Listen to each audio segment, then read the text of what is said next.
അപ്പോൾ guys Toyota ഇന്നോവയാണ് വണ്ടി. അപ്പോൾ വണ്ടിയുടെ ഡ്രൈവ് ബെൽറ്റ് ക്രാക്ക് ആയിട്ടുണ്ട്, മാറാനായിട്ടുണ്ട്. അപ്പോൾ ആ ഡ്രൈവ് ബെൽറ്റ് മാറുന്ന വീഡിയോ ആണ്. അപ്പോൾ എല്ലാവരും വീഡിയോ എല്ലാം സ്കിപ്പ് ചെയ്യാതെ കാണാൻ, ചാനൽ മറക്കാതെ സബ്സ്ക്രൈബ് ചെയ്യാം. അപ്പോൾ നമുക്ക് നേരെ വീഡിയോയിലേക്ക് വിടാം.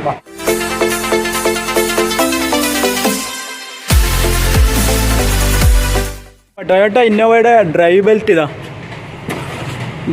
വരുന്നത്, നമ്മൾ ടൈമിംഗ് ബെൽറ്റ് അല്ല, ടൈമിംഗ് ബെൽറ്റ് വരുന്നത് ഇവിടെയാണ് കേട്ടോ. ഈ പൊസിഷനിൽ ഈ കവറിൻ്റെ അകത്താണ് ടൈമിംഗ് ബെൽറ്റ് വരുന്നത്.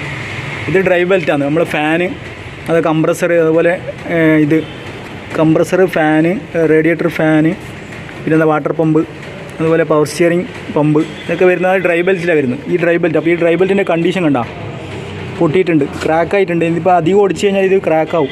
ക്രാക്കായിട്ട് പൊട്ടിയിട്ട് താഴെ വീഴാനുള്ള സാധ്യത. അപ്പോൾ ആ സമയത്ത് കംപ്രസർ വർക്ക് ചെയ്യില്ല, AC വർക്ക് ചെയ്യില്ല, അതുപോലെ പവർ സ്റ്റിയറിംഗ് വർക്ക് ചെയ്യില്ല.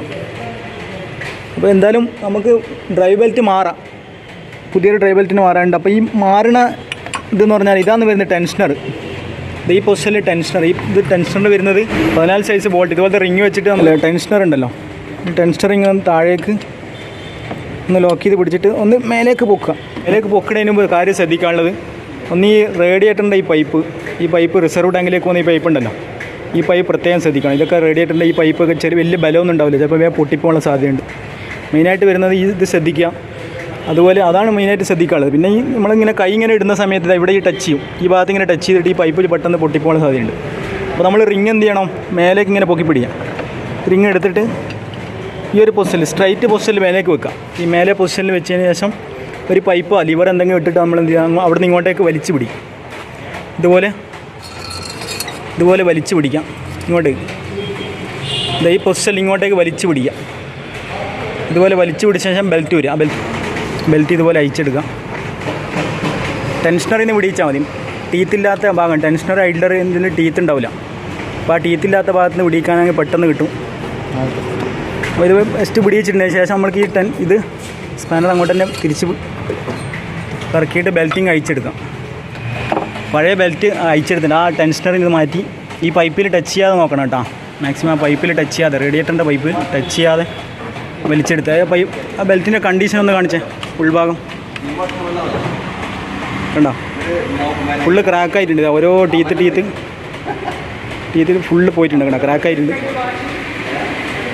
ഫുള്ള് ക്രാക്കായിട്ട്. അപ്പോൾ നമ്മൾ പുതിയ ബെൽറ്റ് ഇതാ. ബെൽറ്റിൻ്റെ ടീത്തൊക്കെ നല്ല ഫ്രഷ് സാധനം കേട്ടോ. മൊത്തത്തിലൊന്ന് കാണിച്ചു കൊടുത്ത് ബെൽറ്റിൻ്റെ സൈസ് നമ്പർ വരുന്നത്, ബെൽറ്റിൻ്റെ നമ്പർ 7PK വരുന്നത് കേട്ടോ. 7PK 1516. ഇതാണ് കോണ്ടിനെൻ്റലിൻ്റെ ബെൽറ്റാണ് കേട്ടോ. കമ്പനി ഏതും പ്രശ്നമില്ല, ബെൽറ്റിൻ്റെ ഇതാണ് സൈസാണ് 7PK എന്ന് പറഞ്ഞാൽ ഈ ടീത്താണ് ഉദ്ദേശിക്കുന്നത്. 1 2 3 4 5 6 7 7PK എന്ന് പറഞ്ഞാൽ ടീത്താണ്, 7 ടീത്തുള്ളത് വരുന്നത്. അപ്പോൾ ഈ പുതിയ ബെൽറ്റ് നമുക്ക് വണ്ടിയിലേക്ക് കയറ്റിയിടാം. പുതിയ ബെൽറ്റ് കയറ്റിയിടാം. ആദ്യം ഇതിൽ താഴെ ക്രാങ്ക് ഷാഫ്റ്റിൻ്റെ അവിടെ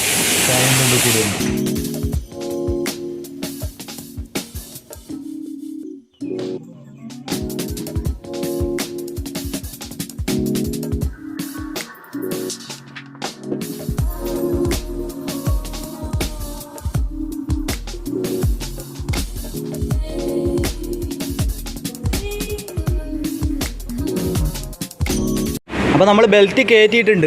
ബെൽറ്റ് ആദ്യം ഫുള്ളായിട്ട് കയറ്റിയിട്ടിട്ടില്ല, ആദ്യം ക്രാങ്ക് ഷാഫ്റ്റിൻ്റെ അവിടെ കയറ്റി. അതുപോലെ ഈ പമ്പ് ക്രാങ്ക് ഷാഫ്റ്റിൻ്റെ അവിടെ ആ പുള്ളിയിൽ താഴെ കയറ്റി. അതിന് ശേഷം ഇത് ഇവിടെ കയറ്റി. ഇതിലുണ്ടോ ഫാനിൻ്റെ ബെൽറ്റിൻ്റെ അവിടെ കയറ്റി. ഇവിടെ ഒരു ഐഡ്ലർ ഉണ്ട്, ഈ ഐഡ്ലർ കയറ്റി.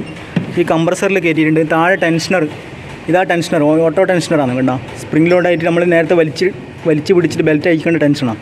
ഇതിലും കയറ്റിയാൽ ഇതിൽ ഈ ഐഡ്ലറും കയറ്റുക. അതുപോലെ താഴെ ആൾട്ടർനേറ്ററിലും കയറ്റി വെച്ചിട്ടുണ്ട്. ഇനി ഈ ഒരു ആൾട്ടർനേറ്ററിൽ കയറ്റി, താഴെ ആൾട്ടർനേറ്ററിൽ കണ്ടോ ഇവിടെയും കയറ്റി. ഇനി ഈ ഐഡ്ലർ ഉണ്ട്, ഈ ഐഡ്ലറിന് മാത്രം ബാക്കി വെക്കുക. അപ്പോൾ നമ്മൾ ഈ സൈഡ് എയർ ഫിൽറ്ററിൻ്റെ സൈഡിൽ കൂടെ കൈയിട്ടിട്ട് ഇടുകയാണെങ്കിൽ നമ്മൾ ഈ പൈപ്പും മാക്സിമം പൊട്ടാതെ ഇതിൽ ടച്ച് ചെയ്യാതെ നോക്കാം. അപ്പോൾ ഈ എയർ ഫിൽറ്ററിൻ്റെ ഈ സൈഡിൽ കൂടെ, എയർ ഫിൽറ്ററിൻ്റെ ഈ സൈഡ് കണ്ടോ, ഈ സൈഡിൽ ചെറിയൊരു ഗ്യാപ്പ് ഉണ്ട് കൈയിടാനുള്ള. ഈ ഗ്യാപ്പിൽ കൂടെ ഇട്ടിട്ട് ഇടുകയാണെങ്കിൽ നമുക്ക് കറക്റ്റായിട്ട് ഈ പൈപ്പിൽ ടച്ച് ചെയ്യാതെ, റേഡിയേറ്ററിൻ്റെ പൈപ്പിൽ ടച്ച് ചെയ്യാതെ നോക്കാം. അപ്പോൾ നമ്മൾ ആദ്യം എന്ത് ചെയ്യും, ബെൽറ്റിലിട്ടതിന് ശേഷം ഈ ഇതുണ്ടല്ലോ ഐഡ്ലർ ടെൻഷനറിൽ എന്ത് ചെയ്യാം, റിങ് സ്പാനർ ഇട്ട് 14 റിങ് നമ്മൾ നേരത്തെ ഇട്ട് അതേ സ്പാനർ, ആ സ്പാനർ വെച്ച് ഇട്ടിട്ട് ചെറിയൊരു ലിവർ എന്തെങ്കിലും വെച്ചിട്ട് വലിച്ചു പിടിക്കാം. അപ്പോൾ ലിവർ ഇട്ട് വെച്ചിട്ടുണ്ട്. ഇതുപോലെ പൈപ്പ് എന്താ സ്പാനർ കയറുന്നുണ്ടെങ്കിൽ പൈപ്പ് എന്തെങ്കിലും സ്ക്വയർ പൈപ്പ് എന്തെങ്കിലും റൗണ്ട് പൈപ്പൊക്കെ ഇട്ടാൽ മതി.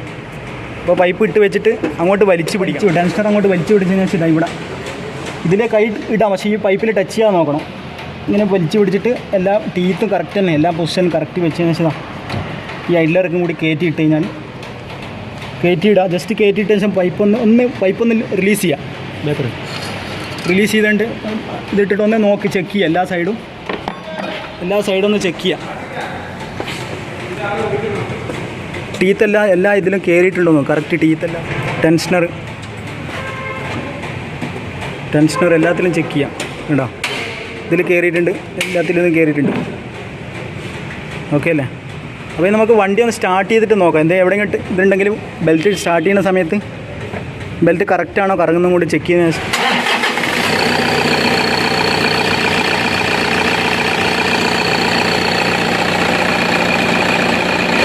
അപ്പോൾ നമ്മൾ ഡ്രൈവ് ബെൽറ്റ് ഇട്ടതൊക്കെ ഓക്കെ ആയിട്ടുണ്ട്, കുഴപ്പമൊന്നുമില്ല. നല്ല കറക്റ്റായിട്ട് തന്നെ വർക്ക് ചെയ്യുന്നുണ്ട്. എല്ലാ ടീത്തിനും കറക്റ്റായിട്ട് തന്നെ വരുന്നുണ്ട്.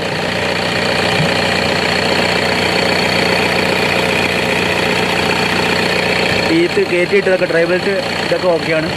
കയറ്റിയിട്ട് എല്ലാ പുള്ളിയിലൊക്കെ കറക്റ്റായിട്ട് തന്നെ ഉണ്ട്, കയറിയിട്ടുണ്ട്, കുഴപ്പമൊന്നുമില്ല.